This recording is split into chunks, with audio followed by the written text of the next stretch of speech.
History is more than just dates and names in dusty books. It's a shadow stretching across time, full of secrets, tragedies, and whispers that refuse to die. This is Morbid History with Thomas Gloom.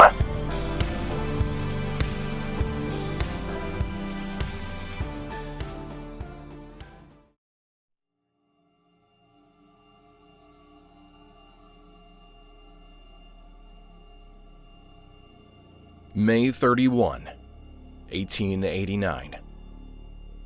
The mountains above Johnstown, Pennsylvania.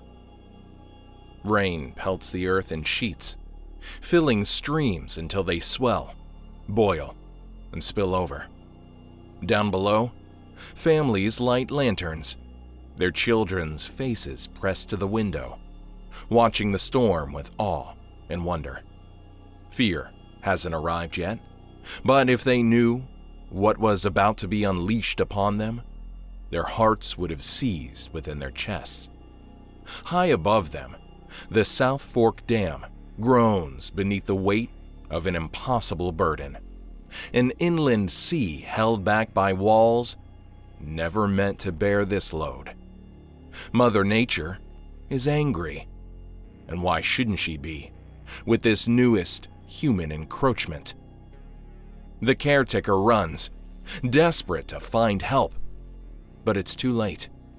And even if his pleas had begun hours or even days earlier, no amount of off-the-cuff fixes or repairs could have held back the deluge lusting to break free. A crack, a roar, and then a wall of water taller than the tallest house comes screaming down the valley, and death rides the waves. Trees snap like matchsticks. Homes vanish beneath the deafening torrent. It happens so fast that people don't even have time to scream. By the time the floodwaters calm, more than 2,200 souls are lost. Johnstown is no more.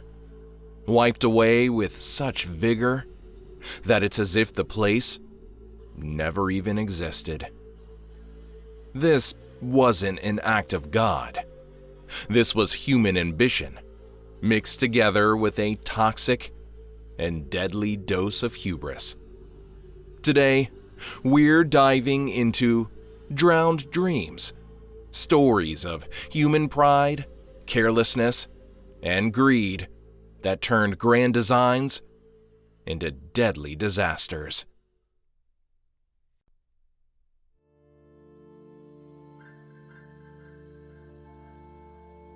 Our discussion of the Johnstown Flood of 1889 begins, as so many disasters do, with good intentions and bad decisions. In the mountains of western Pennsylvania, about 14 miles upstream from the town of Johnstown, there once sat a man-made lake called Lake Conemaugh, a massive, glittering body of water nestled between steep hills. Originally constructed as part of a canal system decades earlier, the dam holding it back had been neglected over the years. But that changed in the late 1800s. When a group of wealthy industrialists, tycoons, and political elites from Pittsburgh decided the area would make a perfect mountain escape. They formed the South Fork Fishing and Hunting Club, an exclusive retreat where they could drink, fish, hunt, and leave the smoke-choked air of the Steel City behind. Its members read like a Gilded Age guest list: Andrew Carnegie, steel magnate; Henry Clay Frick, industrialist and future villain of the Homestead Strike; Andrew Mellon, future U.S. Treasury Secretary and one of the richest men in America. These were not men who heard no very often. They purchased the dam and surrounding land and transformed the area into a private paradise. But in the process, they made decisions that would ultimately seal the fate of Johnstown. A dam built for pleasure, not protection. The original dam, called the South Fork Dam, was an earth-filled structure built decades earlier for the Pennsylvania Canal System. It was never designed to hold the volume of water it now contained. But the club didn't reinforce it. Instead, they modified it. They lowered the dam's crest by several feet to create a flat road so carriages could pass over it. They removed crucial drainage pipes that would have allowed them to safely release water during heavy rains, pipes that had originally been part of the dam's emergency plan. They patched leaks with materials like mud and straw, temporary fixes for a permanent problem. And every time the dam creaked or leaked, they shrugged. The lake had held before. It would hold again. Right? Warnings ignored. They weren't alone in their concern. Engineers, locals, even journalists had raised alarms about the dam's condition for years. One civil engineer named Daniel Johnson Morrell, himself an industrialist, visited the dam and warned the club that the structure was unsafe. He even offered to pay for proper repairs. His warnings were ignored. The club's response, in essence, was, "It's fine. Don't worry. It's been standing for years." But by May 1889, the weather had other plans. For several days, torrential rain battered the region. The hills surrounding the lake grew saturated. The rivers swelled. Down in Johnstown, a booming steel town with 30,000 residents, people were used to flooding. It happened every spring. But this rain was different. Up at Lake Conemaugh, the water rose, and rose, and rose some more.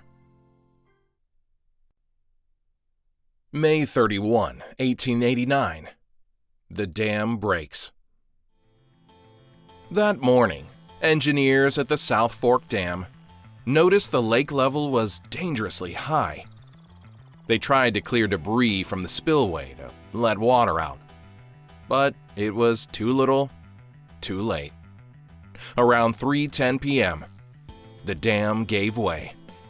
The entire face of Lake Conemaugh collapsed in a matter of seconds. The flood that followed wasn't a wave. It was a black wall of death, nearly 40 feet high in some places, tearing down the valley at speeds of up to 40 miles per hour. Trees were uprooted. Homes were obliterated. Trains were tossed from their tracks like toys. Some people were hit by the waves so suddenly, they never had time to stand. Towns upstream of Johnstown were erased. But Johnstown itself, already dealing with flooded streets from the rain, stood directly in the flood's path. By the time the water hit, it was carrying rail cars, barbed wire from a nearby factory, entire buildings, and hundreds of corpses. The Stone Bridge Inferno. As the wave reached Johnstown, survivors scrambled for high ground, but most never had a chance. The torrent swept through the heart of town in minutes. What the floodwaters didn't destroy immediately was carried downstream to a massive stone railroad bridge on the edge of town. There, the wreckage piled up like a dam of its own. Trees, houses, bodies, livestock, and debris until something sparked. And then it burned. Yes, a fire. After the flood, survivors watched helplessly as flames consumed the pile of wreckage, with living people still trapped inside. It was a scene out of hell. Those who hadn't drowned were burned alive. The aftermath. When the waters finally receded, the devastation was impossible to comprehend. 2,209 people were dead. Entire families had been wiped from existence. More than 750 victims were never identified. They were buried in a mass grave labeled unknown. Disease swept through the area. The stench of rot hung over the valley for weeks. It was the worst flood in U.S. history at the time, and still remains one of the deadliest. Relief efforts poured in from around the country. The newly formed American Red Cross, led by Clara Barton, deployed to help. It was one of their first major disaster responses, and it set the tone for the organization's future. But amid the aid, there was a glaring absence: accountability. The South Fork Fishing and Hunting Club was never held legally or financially responsible, despite overwhelming evidence that their negligence directly caused the disaster. Courts ruled it an, quote, act of God, unquote. In reality, it was the act of men, rich, powerful men, who gambled with other people's lives and walked away untouched. The legacy. The Johnstown Flood remains a chilling case study in the consequences of hubris, wealth without oversight, and the illusion of control. It's a story that echoes today, one where power builds something magnificent, refuses to maintain it, ignores every warning sign, and watches as it all collapses in catastrophe. A monument to drowned dreams, built by the elite, paid for by the poor. Greetings, dear listeners. Thomas Gloom here. I'm stopping by to share two brief things. One, if you are enjoying this podcast, please consider sharing it with someone you know. And also, leave a review. Whether you're listening on Spotify, Apple Podcasts, or somewhere else, leaving reviews helps to promote this podcast and get it before new potential listeners. Let's grow this thing together. Also, depending on where you listen, you might be able to leave comments on episodes. I would encourage you to do that. I'd love to hear from you, and I'm open to feedback. The second thing is that I have been active on TikTok. I'm posting 2 videos a day and plan to do so into the future. So search out Morbid History Pod. The profile image is the same as the podcast logo. Find me there. Back to the show. Johnstown wasn't alone. Throughout history, humanity's grand designs have collapsed under the weight of their builders' hubris. Let's look at a few more drowned dreams and the bitter lessons they left behind. The London Beer Flood, England, 1814. In London, a giant vat of beer at Moe and Company Brewery ruptured, unleashing 300,000 gallons of porter beer onto the streets. The wave destroyed walls, flooded homes, and drowned at least 8 people. The disaster was chalked up to bad luck, but it was poor maintenance that doomed the vat. The St. Francis Dam collapse, Los Angeles, 1928. California's booming Los Angeles needed water.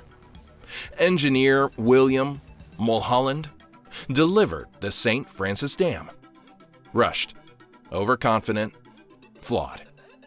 When it failed, it sent a 185-foot wall of water surging through the valley, killing at least 400 people. Bodies were found as far as the Pacific Ocean. More on this story shortly. The Malpasset Dam failure, France, 1959.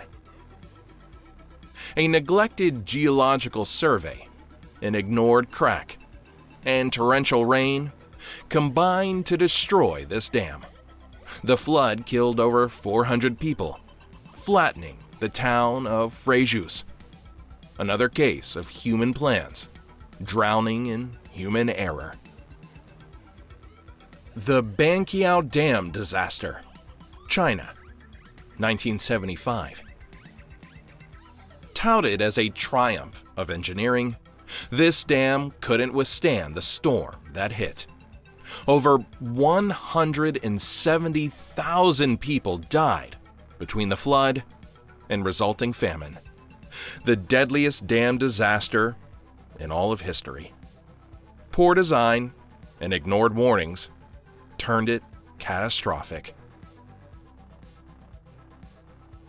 The Vaillant Dam disaster, Italy, 1963. Engineers built one of the world's tallest dams without properly studying the mountain above it. When part of that mountain collapsed into the reservoir, it displaced a wave that overtopped the dam, killing 2,000 people within moments. The Austin Dam collapse, Pennsylvania, 1911. Intended to power industry, the dam was poorly designed, poorly built, and predictably doomed. When it failed, 78 people died in a flood that wiped out the town of Austin, Pennsylvania.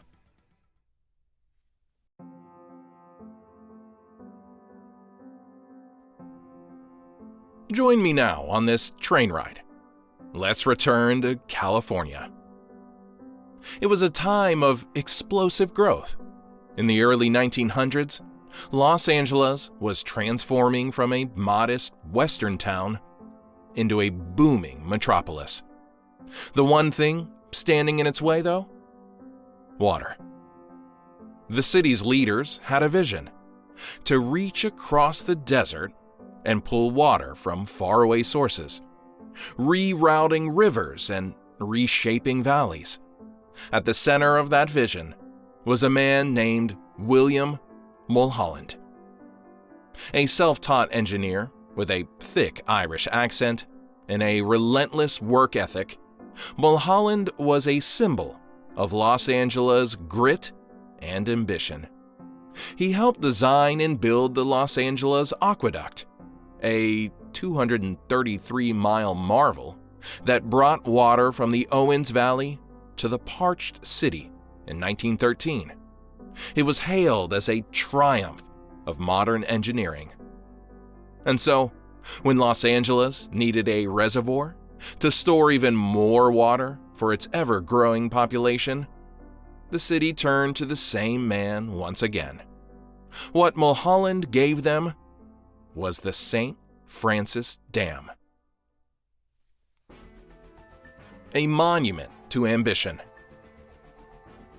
Tucked away in San Francisquito Canyon, just north of LA, the St. Francis Dam was intended to be a symbol of the city's ingenuity. Construction began in 1924. It was built fast, too fast, and as it rose higher and higher, Mulholland kept modifying the plans. He raised the dam's height by 10 feet mid-construction to hold more water, despite growing concerns from within his own department. Geologists warned that the rock the dam rested on, particularly on the eastern abutment, was unstable. The hillside was made of schist, a brittle rock that crumbles easily when wet. But Mulholland dismissed the concerns. "The dam will hold," he said. "It's as safe as a kitchen sink." Cracks in the foundation. By March 1928, the reservoir behind the dam was nearly full, holding over 12 billion gallons of water. But people had started to notice troubling signs. Dark streaks appeared on the dam face, evidence of leaks. Cracks were forming along the abutments. A canyon caretaker reported a growing concern about a muddy spring seeping through the hillside. And so, on the morning of March 12, William Mulholland himself made the trip to the canyon, along with his assistant. They inspected the site and declared it safe. By the time they left, the dam had less than 12 hours left to hold itself together. March 13, 1928. Catastrophe at midnight. Just before midnight, a rumble echoed through the canyon. The St. Francis Dam collapsed catastrophically, releasing a wall of water 185 feet high. It roared down the canyon like a runaway train, dark, unstoppable, and merciless. The first victims were the dam's caretakers and their families, wiped out before they could leave their beds. From there, the flood tore through the Santa Clarita Valley, smashing homes, bridges, and orchards. Entire towns were swallowed in the darkness. Power lines were downed, roads were gone. People were swept from their homes, tossed into the surge like driftwood. The flood traveled 54 miles to the Pacific Ocean, leaving death and ruin in its path. Some bodies were found tangled in debris weeks later, more than 30 miles from where they had lived. The human toll. The exact death toll is debated to this day. Records were poorly kept, and many victims were migrant workers whose disappearances were never officially counted. But most estimates place the number between 400 and 600 people. Entire families gone. Children drowned in their beds. Workers swept away in the middle of their night shifts. The destruction was surreal. A train engine was found twisted around a tree. A concrete highway bridge was ripped apart. Livestock floated in orchards like abandoned wreckage. Newspapers called it, quote, "the worst civil engineering failure in U.S. history," unquote. The weight of guilt. When William Mulholland heard the news, he was shattered. He traveled back to the site and saw the devastation for himself. He didn't deny it. He didn't make excuses. At the official inquest, when asked whose fault it was, he said, quote, "Don't blame anyone else. You just pile it all on me. If there was an error in human judgment, I was the human," unquote. It was a rare moment of responsibility in a world that often deflects blame. But apologies didn't rebuild homes. Guilt didn't resurrect the dead. Mulholland never built another dam. He lived the rest of his life in quiet obscurity, haunted by the collapse that killed hundreds.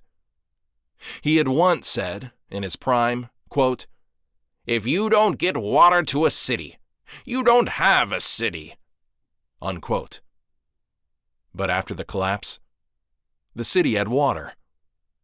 And still, it had mourning. The legacy. Today, little remains of the St. Francis Dam. Its ruins lie in silence at the bottom of the canyon, declared a National Memorial Site in 2019. But its story is a chilling monument to unchecked ambition and the illusion of invincibility. Mulholland was not evil. He was brilliant. But brilliance without humility is a dangerous thing. He believed the dam would hold. He ignored the land it stood on. And when it crumbled, so did his legacy. The lesson? No structure is stronger than its foundation. And no foundation is secure when it rests on pride.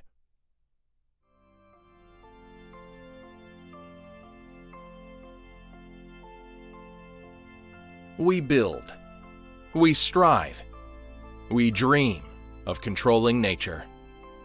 But time and again, we see what happens when hubris replaces caution. Whether it's beer in the streets of London, water in a Pennsylvania valley, or a dam in the California hills, disaster follows when we refuse to listen. Because when human ambition ignores human limits, it doesn't just drown dreams, it drowns people.